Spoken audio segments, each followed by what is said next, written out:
इसका 4 लाख रुपए कैसे मिलेगा? जिसका पोस्टमार्टम नहीं हुआ है, 4 लाख रुपया का मुआवजा के लिए 2016 से 2023 तक मुख्यमंत्री घोषित कर दिए। जिसका पोस्टमार्टम नहीं हुआ है उसका कहेंगे 4 लाख रुपया मिलेगा। अब ये तो कॉम्प्लिकेशन है, अब वो देना चाहते हैं या नहीं देना चाहते हैं। 90% ऐसे लोग हैं जो जहरीली शराब से मरे थे लेकिन डर की वजह से पोस्टमार्टम नहीं करा पाए, और नेता लोग वहाँ पे गए, लोग आश्वासन दिए।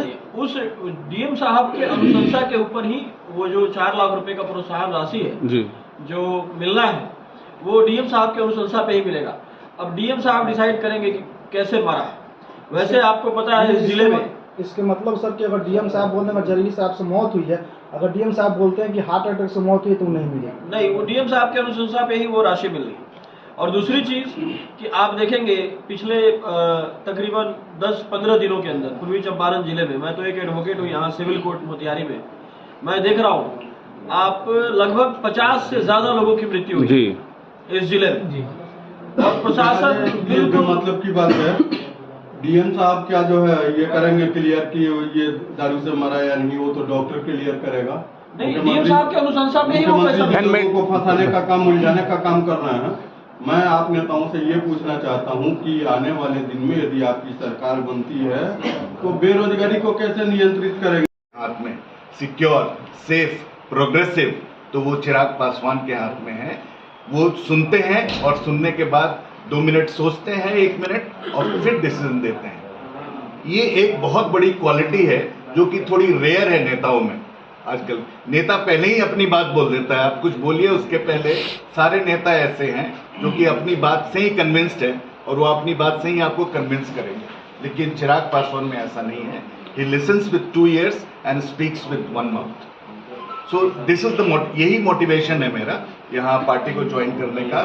धरणीधर जी बहुत मजबूती से जिला के संगठन को आगे बढ़ा रहे हैं और मेरे लिए ये बहुत बड़े एक तरह से स्तंभ साबित होंगे आगे चल के।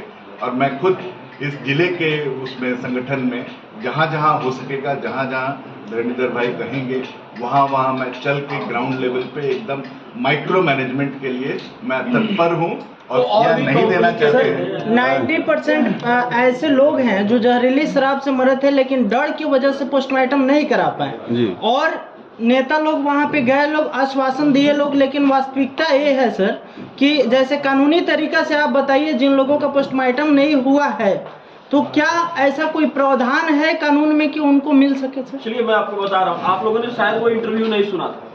परसों ही उनका इंटरव्यू मैंने सुना था हमारे मुख्यमंत्री नीतीश कुमार साहब का। उसमें वो कह रहे हैं कि जिले के जो डीएम होंगे, जिलाधिकारी महोदय, वो डिसाइड करेंगे कि वो शराब से मरा है या हार्ट अटैक से मरा है। पोस्टमार्टम से कोई लेना देना नहीं है। उस डीएम साहब के अनुशंसा के ऊपर ही वो जो 4 लाख रुपए का प्रोत्साहन राशि है जो मिलना है वो डीएम साहब के अनुशंसा पे ही मिलेगा। अब डीएम साहब डिसाइड करेंगे कि कैसे मरा है। वैसे आपको पता है इस जिले में, इसके मतलब सर कि अगर डीएम साहब बोलते हैं जहरीली शराब से मौत हुई है, अगर डीएम साहब बोलते हैं कि हार्ट अटैक से मौत हुई तो नहीं मिलेगी। नहीं, वो डीएम साहब के अनुशंसा पे ही वो राशि मिल रही है। और दूसरी चीज कि आप देखेंगे पिछले तकरीबन 10-15 दिनों के अंदर पूर्वी चंपारण जिले में, मैं तो एक एडवोकेट हूँ यहाँ सिविल कोर्ट मोतिहारी में, मैं देख रहा हूँ आप लगभग 50 से ज्यादा लोगों की मृत्यु हुई इस जिले में। और प्रशासन बिल्कुल मतलब की बात है, डीएम साहब क्या जो है ये करेंगे क्लियर कि ये दारू से मरा या नहीं, वो तो डॉक्टर क्लियर करेगा। नहीं, डीएम साहब के अनुशंसा पे ही वो पैसा लोगों को फंसाने का काम, उलझाने का काम कर रहे हैं। मैं आप नेताओं से ये पूछना चाहता हूँ कि आने वाले दिन में यदि आपकी सरकार बनती है तो बेरोजगारी को कैसे नियंत्रित करेंगे? जो बिहार की समस्या है उसमें हम लोगों को एनालाइज करना पड़ेगा, जो कि चिराग पासवान कुछ हद तक एनालाइज कर चुके हैं। एनालाइज ये करना है कि हम क्या यहाँ पे स्टील प्लांट बनाएंगे या हम डिसेंट्रलाइज्ड बेसिस पे छोटे छोटे कुटीर उद्योग बनाएंगे। तो उनके दिमाग में ये क्लियर है कि हम लोगों को छोटे छोटे कुटीर उद्योग, हर पंचायत में एक कुटीर उद्योग जो कि यहाँ की रॉ मटेरियल की अवेलेबिलिटी के हिसाब से जो एग्रीकल्चरल आउटपुट है हमारा उसको बेस करके अगर हम छोटे छोटे यूनिट बनाएं तो डिसेंट्रलाइज्ड रूप से किसी को कहीं जाना नहीं पड़ेगा, जो जहां है वहीं पे उसकी जीविका मिलेगी, तो बिहार आगे बढ़ेगा। चिराग पासवान की पार्टी आती है तो क्या बेरोजगारी खत्म होने की चांसेस देखिए, है? दोनों चंपारण को आप जरा गौर से देखिए तो आज भी दोनों चंपारण में एक ही इंडस्ट्री है, SAIL steel authority of India limited, Kumarbagh जी। चनपटिया के पास। वो हमारी ही पार्टी के प्रमुख आदरणीय स्वर्गीय रामविलास पासवान जी की है। तो पहले हमारा प्रमुख उद्देश्य है कि हम आम आदमी को, आम लोगों तक जाके उनको जातिवाद से बाहर ले। जिस प्रकार से आपने बोला कि शिक्षा को सुधारेंगे, अभी के टाइम में आप जाइए स्कूलों में तो स्कूल का हालात इस प्रकार से है कि मैडम का 7 बजे आना है तो आएंगी 8 बजे या 9 बजे, और जाना है 11 बजे तो 10 बजे तक निकल जाती है। इसको देखिए, कैसे जो शिक्षा व्यवस्था अभी चल रही है, उस शिक्षा व्यवस्था को त्वरित रूप से सुधार देना ये थोड़ा सा पॉसिबल नहीं है। हम लोग को एक लंबी लकीर खींचनी पड़ेगी, और लंबी लकीर के रूप में जो प्राइवेट इंस्टीट्यूशंस हैं, अच्छे इंस्टीट्यूशंस हैं, जैसे चिराग पासवान जी डिसाइड करेंगे कि वो किसके साथ गठबंधन हमारी पार्टी करेगी। हम लोग उनके सैनिक हैं और उनके आदेश का पालन करना हमारा पार्टी का काम है। तो ये हमारा पावर ये डिसाइड करना कि हम किसके साथ गठबंधन करें। सर, शिक्षा व्यवस्था में सर जिस समय जारी होता है शिक्षा इंडेक्स, एजुकेशन इंडेक्स, और सबसे नीचे बिहार का स्थान रहता है, तो उस बारे में आप क्या कहेंगे? देखिए, बिहार का स्थान सबसे नीचे 70 साल पहले था, बिहार का स्थान सबसे नीचे 70 साल बाद भी है, और बिहार में मोतिहारी का स्थान सबसे नीचे है बिहार में, ठीक है ना। और जो हम लोग का विधानसभा है वो मोतिहारी में भी सबसे नीचे है। ये अवस्था है एजुकेशन की। हम केसरिया विधानसभा से आते हैं, कल्याणपुर विधानसभा में दोनों स्कूलों में मैं विजिट किया हूँ, और स्कूल का हालात जो देखता हूँ कि उनको 8 बजे आना है तो 10 बजे आते हैं, अगर 2 बजे जाना है तो 1 बजे या 12 बजे निकल जाते हैं। तो इसको सुधारेंगे कैसे चिराग पासवान की पार्टी अगर आती है? अभी हमें संघर्ष करने दीजिए, आने दीजिए, समय आएगी तो हम लोग जरूर आप लोग को अवगत करेंगे। इस तरह हमारे राष्ट्रीय अध्यक्ष जी 30 तारीख को मोतिहारी में बाबा चौहमल जयंती में आ रहे हैं। 30 तारीख 30 तारीख को 30 अप्रैल 30 अप्रैल को आ रहे हैं।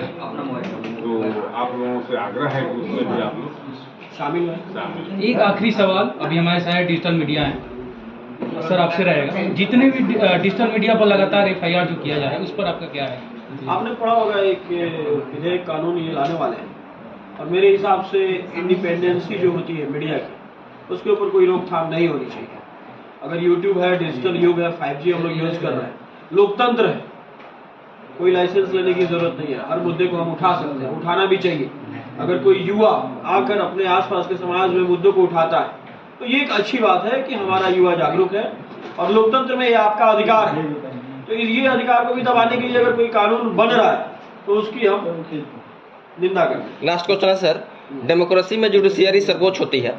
अभी तमिलनाडु प्रकरण में फंसे यूट्यूबर मनीष कश्यप पर जिस प्रकार से सरकार का रवैया है, चाहे वह बिहार सरकार हो या तमिलनाडु सरकार हो, क्या आपको लगता है कि जुडिशियरी अभी स्वतंत्र रूप से कार्य कर रही है? बिल्कुल बेहिचक आपको मैं इस प्रश्न का जवाब इस तरीके से दूंगा कि अभी सिर्फ 7 दिन का डेट मिला है उस मामले में, और हमारे सर्वोच्च न्यायालय के जो हमारे माननीय सर्वोच्च न्यायाधीश हैं, उन्होंने नोटिस करा है तमिलनाडु गवर्नमेंट को और बिहार गवर्नमेंट को भी।